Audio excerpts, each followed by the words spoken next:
Hi, it's Ollie from Annexe Planning. We just thought we'd provide a brief video looking at a recent case study of ours of an annex that was actually approved this week. Now, just a bit of an overview of the project. It was based in Aldershot, which falls under Rushmoor as their local planning authority. Now, the annex was for the applicant's mother. She had recently become widowed, and since then her health had significantly deteriorated, and her daughter, the applicant, was greatly concerned. So they discussed what they could do, and they decided to go for an annex in their garden to enable them to provide the care and support moving forward.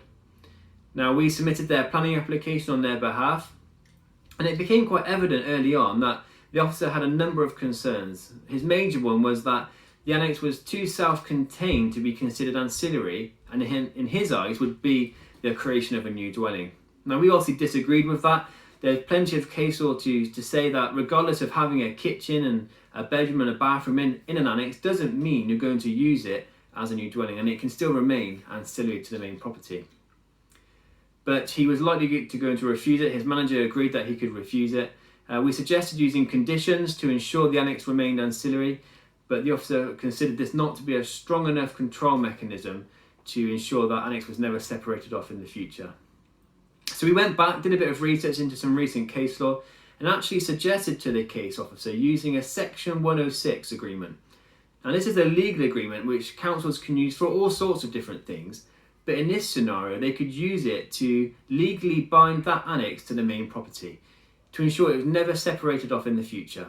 Now, it would form part of the deeds of the property, and it would ensure that that annex could never be used as an independent dwelling in the future. It would always remain ancillary to that host property. So the case officer took this suggestion to the council's legal team, and they agreed with our approach, which was a fantastic result, and actually enabled the case officer to approve this application, which you can imagine the applicant was really thrilled with. So this goes to show the importance of using a planning consultant such as ourselves, Annexe Planning, who specialise in garden rooms and annexes, because when it's not looking too positive during the application process, it's not to say that that's going to be the end result, that it's going to be refused. There are different ways, different mechanisms, different things that can be put forward to counter the concerns of the case officer. And in this case, we were able to put forward the suggestion of using a Section 106, which is quite an important one.